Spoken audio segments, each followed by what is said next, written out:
Welcome to Never Again is Now, a podcast about anti-Semitism. I am Evelyn Marcus, and in addition to being a psychologist, I'm featured in the documentary about anti-Semitism, Never Again is Now. I am a Dutch Jew and the daughter of Holocaust survivors. In 2006, I immigrated from Europe to the United States because of the rising anti-Semitism in Europe. I am Phyllis Zimbler-Miller. I'm the founder of the free nonfiction Holocaust theater project, theedgeofthewedge.com. I grew up in a small town, Elgin, Illinois, outside Chicago, where I was the only Jewish child in my classes. This was not a Holocaust Jewish community. Our parents and grandparents had come at the turn of the previous century, escaping the Tsar and other pogroms. And yet in 1970, only 25 years after the end of World War II, my US Army officer husband and I found ourselves stationed in Munich, Germany, an experience that changed our lives forever. Evelyn? Today we will discuss anti-Semitism in ethnic studies in public schools in Los Angeles. And we will discuss this with our guest, Lori Lowenthal Marcus. Lori Lowenthal Marcus is a lawyer in private practice in a Philadelphia suburb. She's also the legal director of the Deborah Project, a public interest law firm that represents people who are discriminated against in educational settings because they are Jewish and or because they are pro-Israel. Lori, welcome to our show. We're thrilled to have you on. Thank you so much for having me on. It's really a thrill. So my first question is whether there is something personal in your own history that has attracted you to this kind of work. In part, my father was a Zionist and talked about Israel a lot.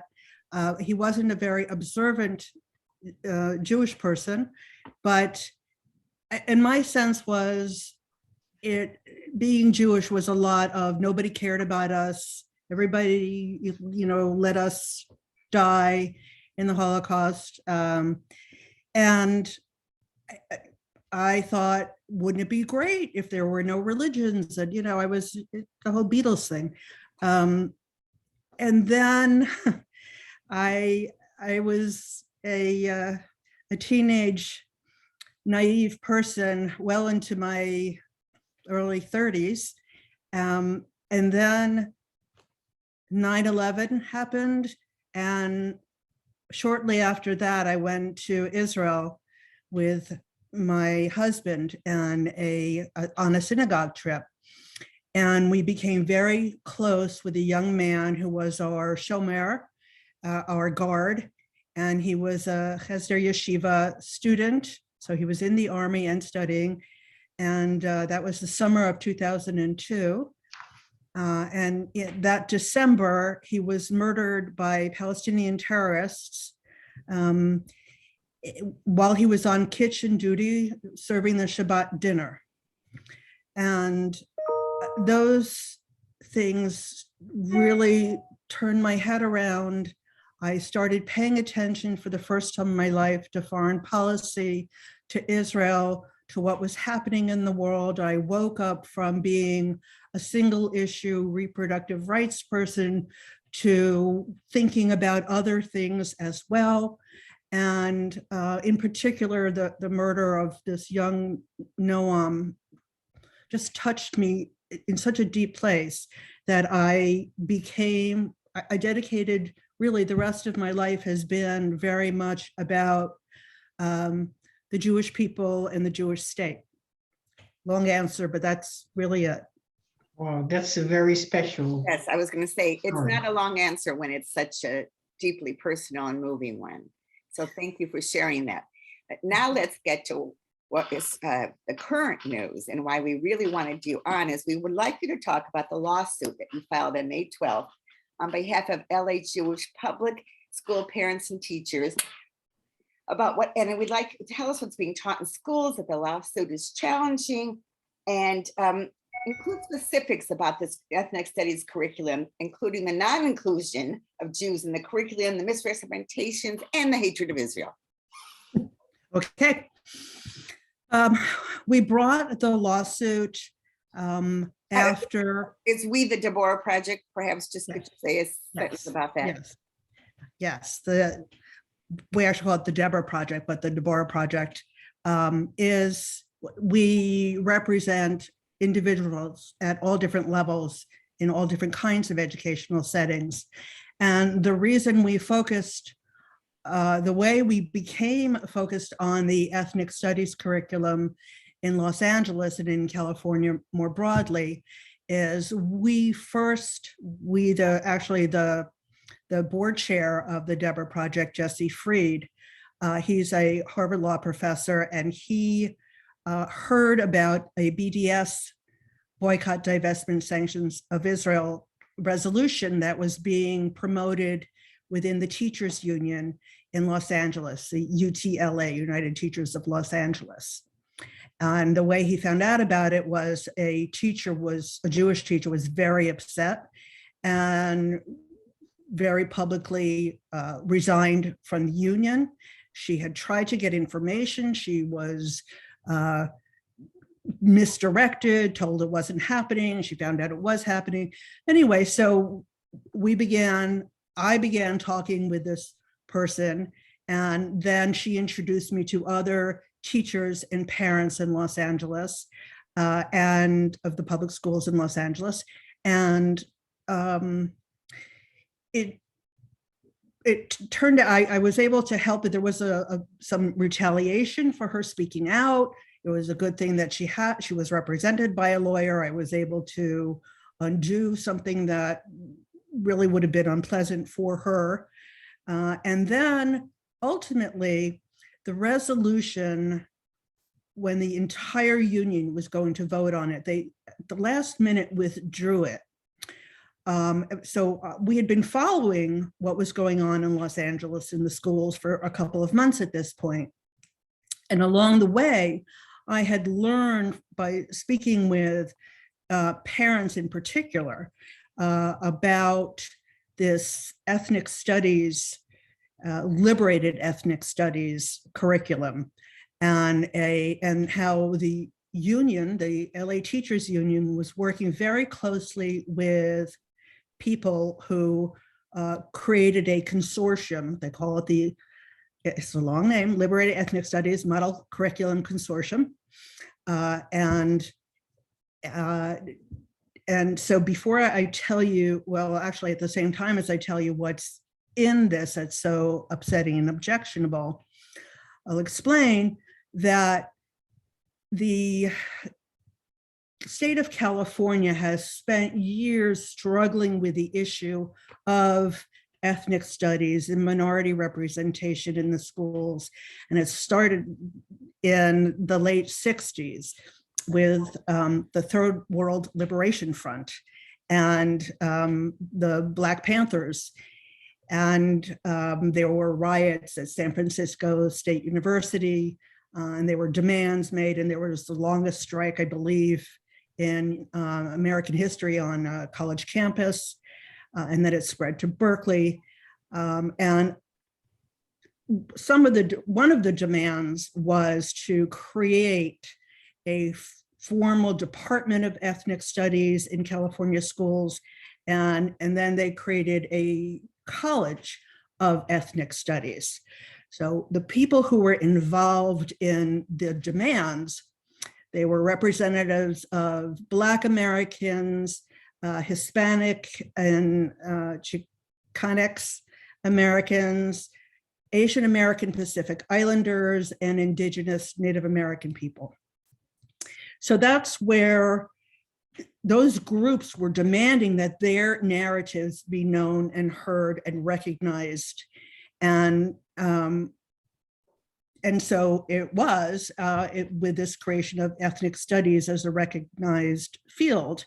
And it honestly was a way of, that was something that the state could do. And some of the demands were really impossible, to reinstate a graduate student who had called for the murder of the slaveholders. Just admit every Black applicant to universities without any review, just admit them. So this was created. And so ethnic studies as a study was born. And the people who through the years became experts in this ethnic studies, they truly believe it's a kind of like a science. It is what they say it is, and it's immutable, so that you can't teach about anything else. Ethnic studies is not, at least liberated ethnic studies, is not the study of other ethnic minorities. It's only those four groups that I mentioned: Black Americans, Hispanics, the Asian American Pacific Islanders, and the Indigenous Americans. That's it. Wait, can I ask a question? What does the word liberated mean right there? Right. So liberated is, it's their version, it's understood by the practitioners as being authentic ethnic studies. What happened, if you'll allow me to continue. Oh yes, I just wanted to know what the word liberated meant. Well, I hope it'll come out, and if not, nudge me again, and I'll try, because there are just a lot of threads here that I want to tie together. So there were demands through the years that ethnic studies courses become a requirement for graduation in California. And ultimately, the state legislature had passed this requirement. However, there were educators who were brought together, were chosen by the official education department to create a model curriculum. The model curriculum was, how do I say, it was very emphatically in line with a radical version of ethnic studies. And by that, I mean, it was very focused on, it's anti-capitalist, it's anti-Western thought, it's anti-cis heterogeneity, it's anti all kinds of things. It's I think it's a very negative approach to something that I would think would be a celebration of ethnicities who have been ignored and marginalized. But no, it's very angry. And in this curriculum, there, unbelievably enough, in the Asian American Pacific Islanders group, somehow Palestinians appeared. And they were going to be part of this, because the thinking goes,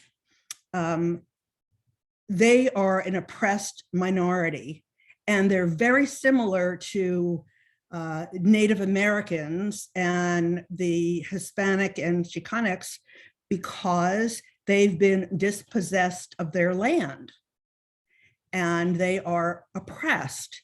Now, all the other groups, the discussion is about what happened to them in America.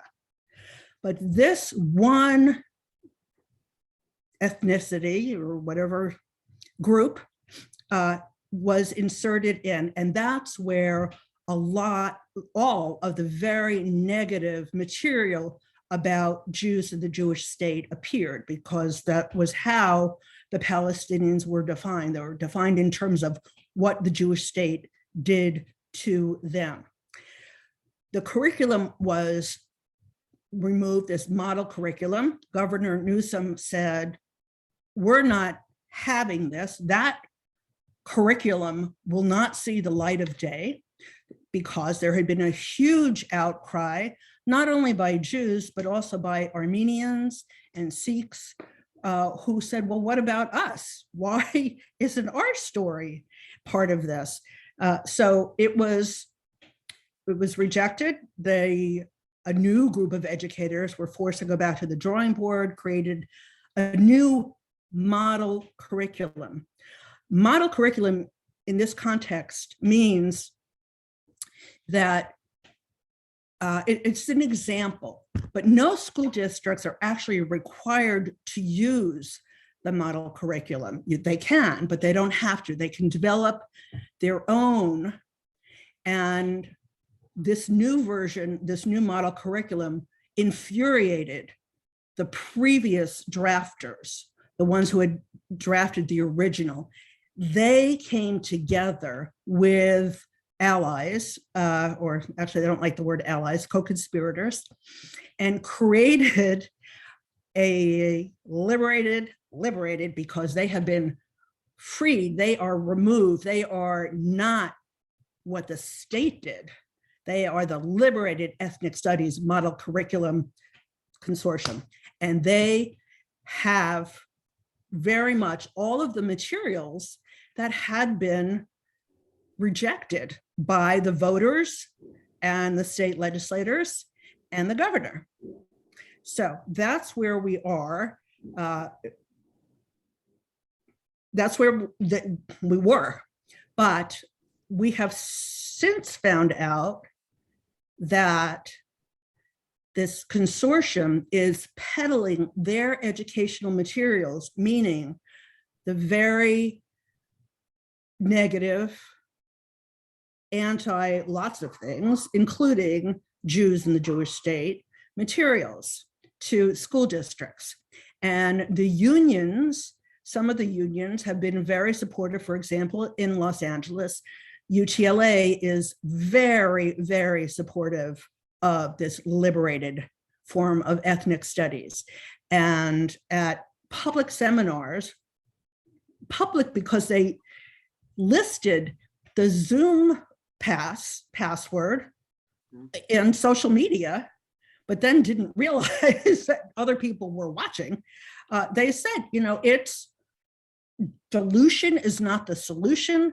We disavow what the state has done. That's a form of colonialism, what the state has done. And we are going to have liberated, authentic ethnic studies. That's what we want. And that's what we are teaching. And that's what will be in the schools. So they're very upfront about what they're promoting and peddling, and it's being absorbed. They have what they call institutes. I'm not sure why they call it that, but they're really like retreats or conferences where they train teachers, and they're training them in liberated ethnic studies. So this material that has been prohibited by the California government is actually seeping right into both educators' educational fora and in the schools to the children. So by anti-Semitic, I'll tell you what some of the things that are contained, because you asked me to be specific, I want to be.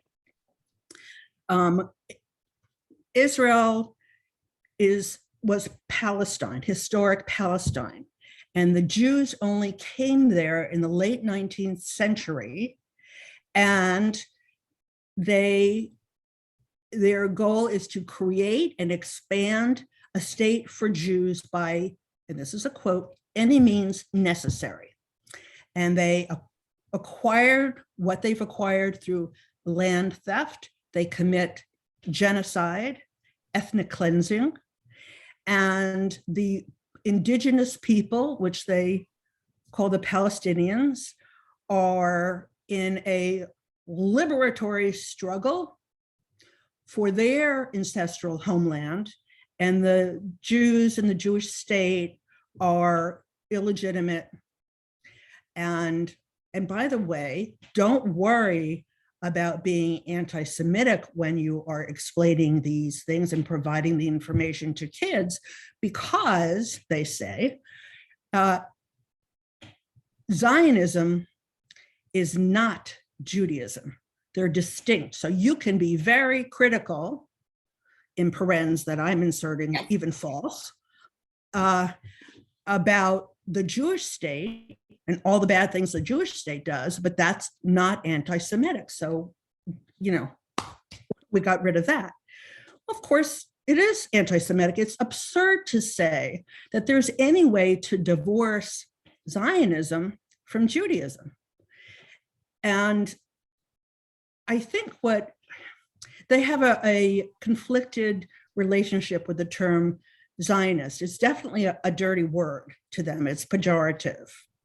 For example, they refer to the Jewish federations in California, the ADL, Anti-Defamation League, the JCRCs as Zionist organizations because they're the enemies of liberated ethnic studies.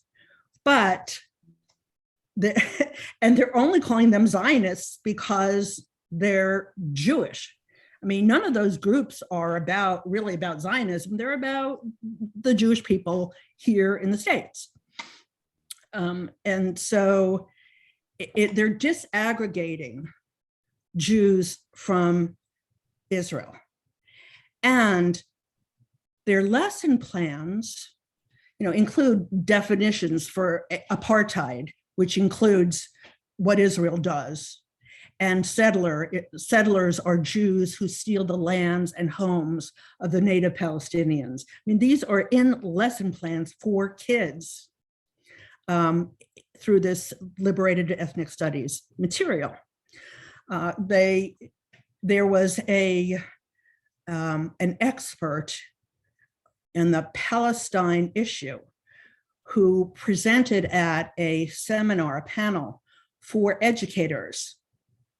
And this is part of union.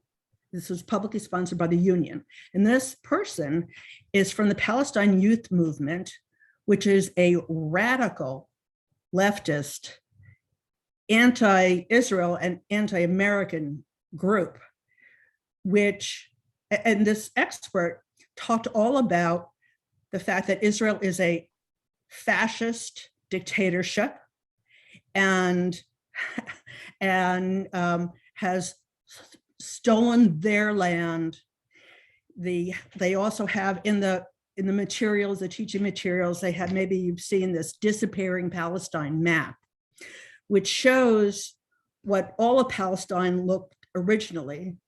By the way, that's when it was just an area called Palestine. There was no country, as we know, but they're teaching this to kids who don't know, and adults also who don't know. So Palestine, and then where the Jews were, and oh my God, it expanded and expanded, but they don't ever explain that Palestine was not a country, was not sovereign, was not the people, a distinct people. They had no government. I mean, it's almost comical, except that people believe this. When they say historic Palestine, people think, oh, that must be what the Palestinians had.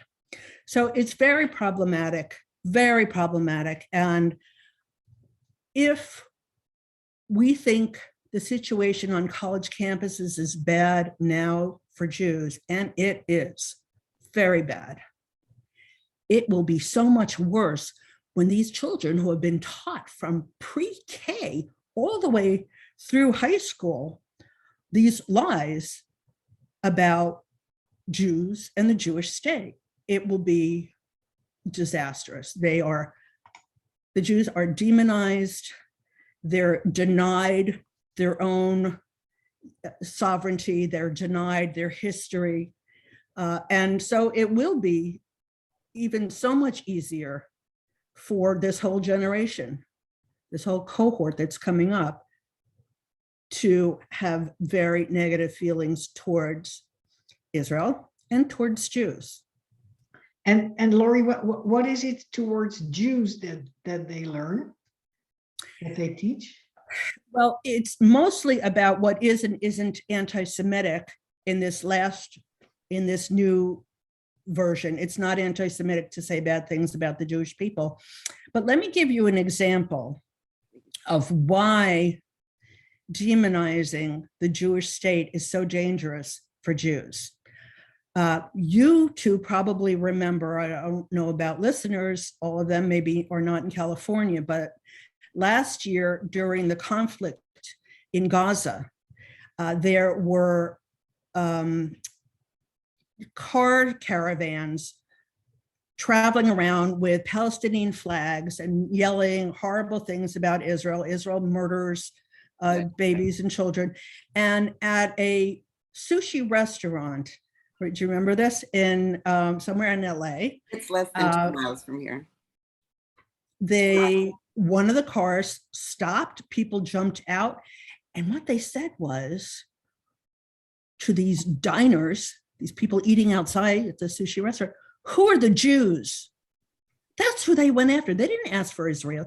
They were after Jews. So if you demonize the Jewish state and you say they're fascists and they steal the land and they murder innocent women and children, you are inciting hatred against Jews. Yes, I recognize what you're saying. Coming from Europe, Western Europe, is what I have experienced there since 2000, since the second Intifada started.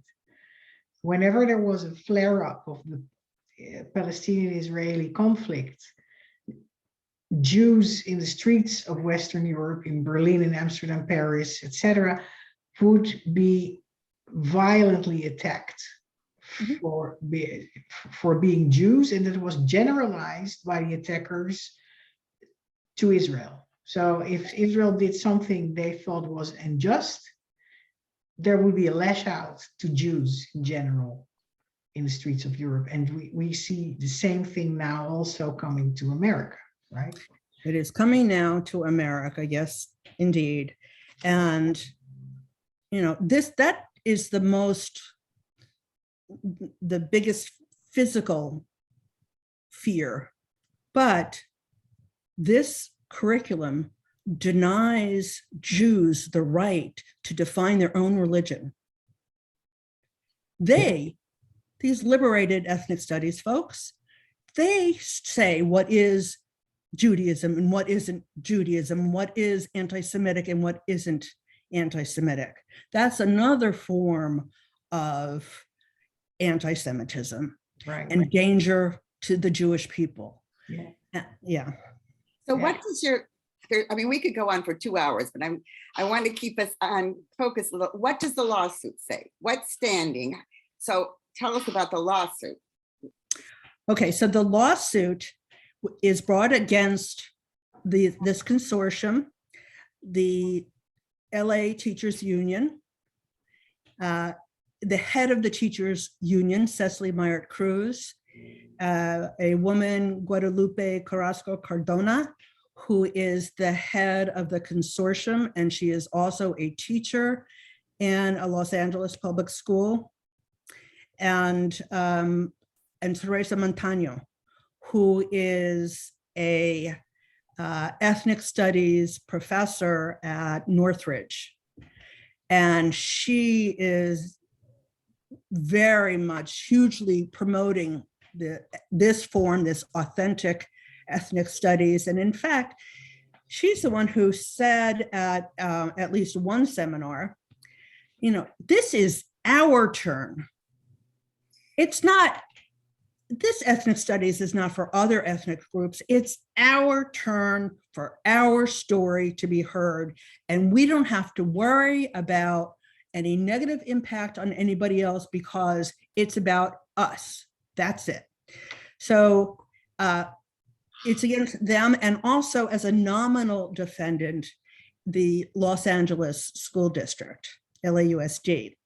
They're a nominal defendant, meaning we're not saying they have done anything wrong, but they're the ones who are going to have to enforce what we are seeking.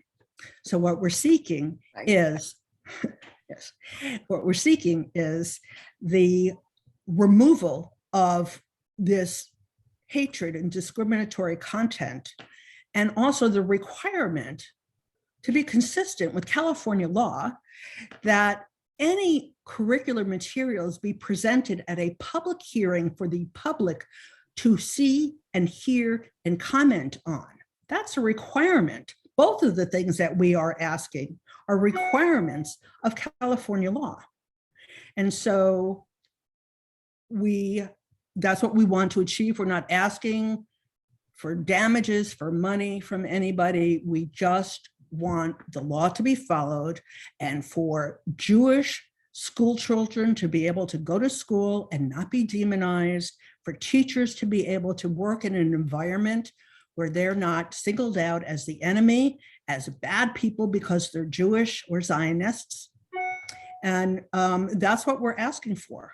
And we think it's really, given that that is already the law, that's what should happen. We're also claiming that they violate Title VI, which requires in educational settings that there be no discrimination. That's a federal law. And the discrimination is against not only Jews, but also Israelis and Middle Eastern Jews, because they're all called white. And Israel is called white. It's a white settler colonialist, land thieving group of people who aren't entitled to sovereignty. And so that's what we want to expose. We want to make it clear. And we also want people to recognize, to stop this saying that Zionism has nothing to do with Judaism and that hatred and demonization of Israel is not anti-Semitic. It is. It is. Yes, it is, according to the mostly used non-binding definition of anti-Semitism of the International Holocaust Remembrance Alliance, which says demonization of Israel and denying its right to exist are both to be considered as anti-Semitic.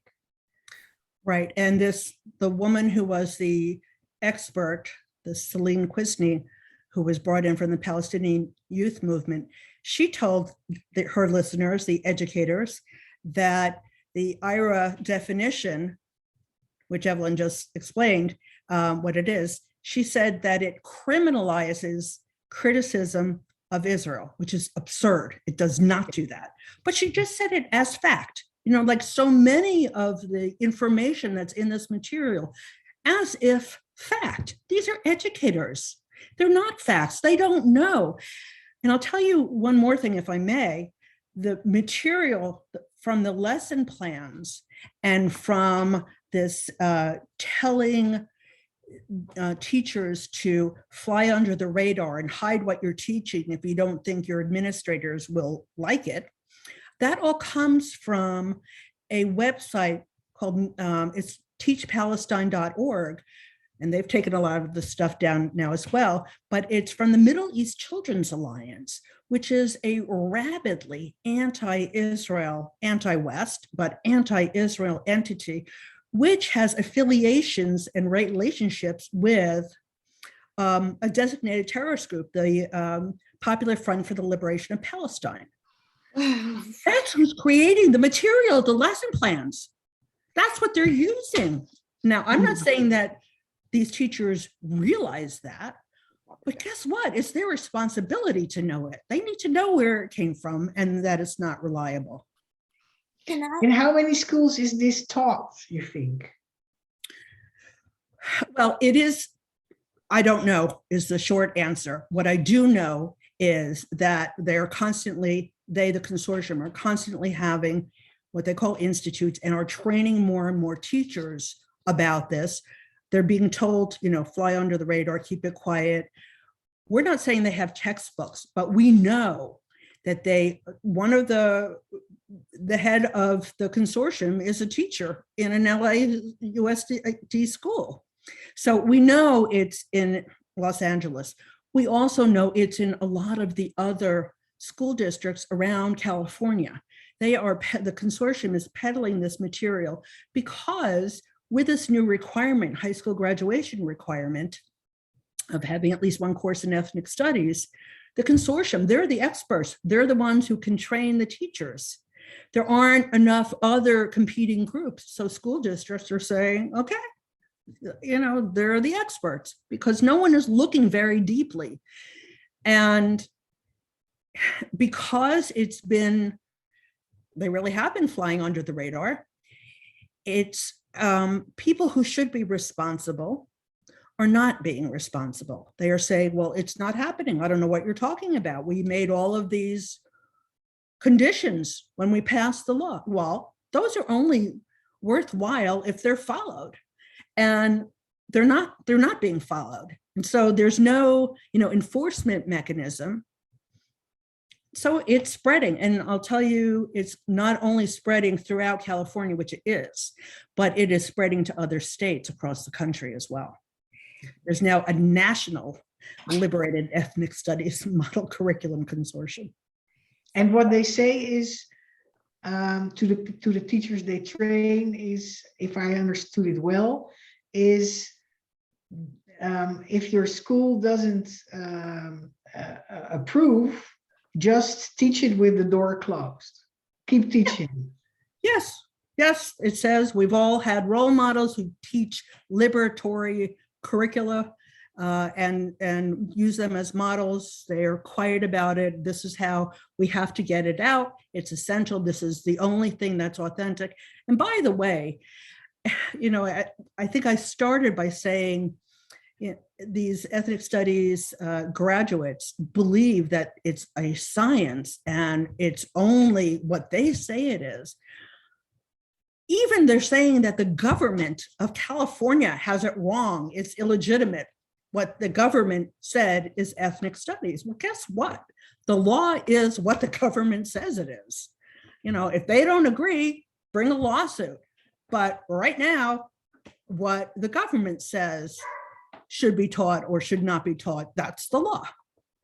And that's the definition. Yeah, and also, so it's like this zealousness about setting the record straight of ethnic studies and the end, how do you say, is more important than the means. And we know this, I understand, because they all wrote it on their website once before, right? They all this stuff, all this material that I have as exhibits to the complaint, I saw it months and months ago. Thank God I screen captured most of it and was able to find back through the, the ways that one can get. Yes, way back. Right. And so it's all there. They can't hide it. I want to throw in a thought and then a question. So I do a lot of Holocaust reading for my work. And when the Nazis came in, they changed school books. I mean, absolutely made their own history. But if anyone had paid it, and then kicked the Jewish kids out of public school eventually, but if anyone had paid attention, that was it was absolutely out in the open. These were the school books. What's really worrisome here is that this is being done, as we said, under the radar. Mm-hmm. So to me, in a way, it's worse. Well, I don't like to compare, but at least in Nazi Germany, you knew what was being taught. Here, most people don't. But I wonder, it's not devil's advocate, but this is what I'm worried about. You win the lawsuit. Then what happens? I mean, really, how do you stop people who are true believers in their own version of reality to stop convincing teachers to teach this under the radar? Well, there are a couple of ways, and I hope this is the way it will happen, because if it isn't, we'll be right back where we are. Supervisors, principals, people in the administration have got to make spot checks. Has to happen. They should be doing it anyway. But I've been told over and over again by teachers that no one ever comes in their classroom. So anything could be taught. That's one way. There has to be oversight. And it's not Big Brother. It's ensuring that you are following the law and teaching what these children need to learn to go out and be productive human beings. A second way is, and this is how some of the parents learned about what's happening, is because their kids come home and say, is this true? Is Israel doing these terrible things? Or one parent told me that her son asked during class, why isn't anti-Semitism being taught? And the teacher said, responded angrily, that's not what this is for. He went home and told his mother. Now, parents have a responsibility to teach their children the truth.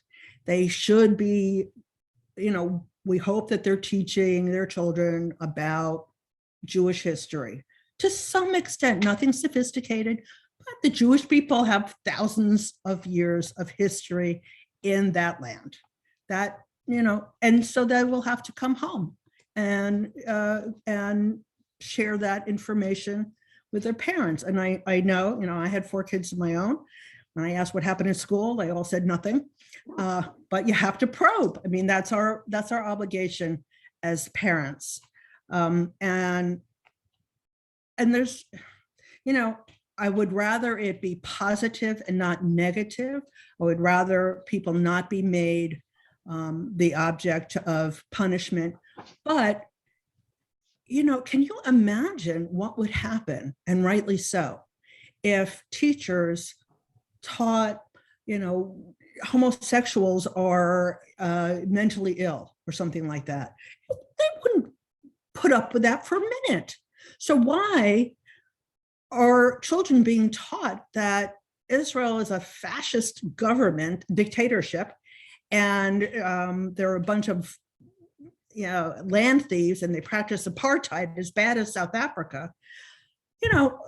We have to stand up on our hind legs. We don't have a very good record of doing that. We tend not to do it. I don't understand why, but it is the case. And I am happy to be kicking people in the rear end saying, come on, don't complain. If you're not going to do something about it, you have to do something about it. It's your obligation as a human being, as a Jew, as a responsible parent. So can people, I'm going to include the URL for the Deborah Project on the information for this interview. So if a parent has a question for you, what to do in his or her school, that person can email you, right? Absolutely. They can email me. There's a contact page on the website. They can send, I get them all. We've had a lot of parents across the state contact us, and even some superintendents say, we're trying to stop this. How can we help? So people do care. They do care. They just, they need to know that someone is fighting on firm ground and prepared to lead the charge. Or they just want information about what is and is not permitted. And that's fine. That's great also. So absolutely, please ask your questions and let me help. Okay, Evelyn, we've actually covered a lot of the material that we were going to ask. Is there any question, before I give Lori her last chance for final words, is there anything that you feel that you wanted to ask that we didn't ask? Is there anything our listeners in LA and outside of LA can do to help the lawsuit that you're currently filing? Well, if they feel that they have information they want to share, they should absolutely contact me. There will be guaranteed anonymity. We didn't name any of the plaintiffs. They're all John and Jane Doe, 1 through 6. And if there's information that can be helpful, either in Los Angeles for this lawsuit, or we have been asked to consider bringing cases in other districts, and people are supplying information. That's very useful also.